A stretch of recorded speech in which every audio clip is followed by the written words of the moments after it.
ज़िंदगी में ना कोशिश कीजिएगा कि कभी भी ऐसे बंदे से आप पंगा ना लें जो अल्लाह के करम पे चल रहा हो, जिसके ऊपर खुदा का ख़ास करम होता है, जो अल्लाह वाला होता है, जिसको अपने मामलात अल्लाह के ऊपर छोड़ने आते हों, जो अपने तमाम मामलात खुदा के सुपुर्द कर देता हो। आपको ऐसे शख्स से पंगा बिल्कुल नहीं लेना, क्योंकि ये अल्लाह के करीब होते हैं बहुत सारे लोग। और इशफाक अहमद साहब से भी पूछा गया था एक दफ़ा, उनकी किताब में भी इसका जिक्र है। वो कहते हैं कि ऐसे शख्स से आपको बिल्कुल पंगा नहीं लेना जो करम के ऊपर चल रहा होता है अल्लाह ताला के। फिर उनसे किसी ने सवाल किया कि इशफाक साहब, ये जो करम होता है ये कैसे पता चलता है कि इस अल्लाह का करम है किसी शख्स के ऊपर?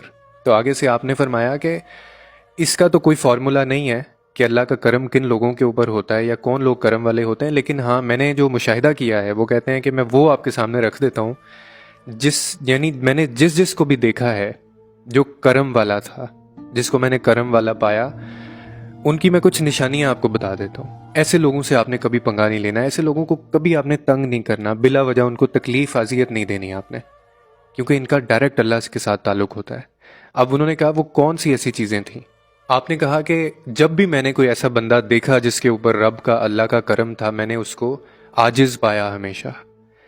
पूरी अकल होने के बावजूद बहुत सीधा सा बंदा, कभी यानी अपने आप को वो इतना स्मार्ट नहीं समझेगा, बिल्कुल सीधा साधा होगा और अपनी अकल को इस्तेमाल ज़रूर करेगा, लेकिन अपने आप को समझेगा नहीं कि मुझे सब कुछ पता है। नहीं, बहुत ज़्यादा तेज़ी नहीं दिखाएगा, फिर उलझेगा नहीं मामलात के अंदर, आपको रास्ता दे देगा, कभी अड़ेगा नहीं आपके आगे। गुस्से में आप ऐसे बंदे को कभी नहीं देखेंगे, अगर गुस्सा आएगा भी तो पी जाएगा। ऐसे लोगों पे अल्लाह का करम होता है। फिर कहने लगे कि इखलास वाला होगा, गलती को मान लेगा, कभी अपनी बात पे अड़ेगा नहीं, मुखलिस आपको होगा, हमेशा रिश्ते निभाने वाला होगा, झूठ नहीं बोलता होगा, हमेशा सरेंडर करने पे यकीन रखता होगा, अना का मसला कभी नहीं बनाएगा।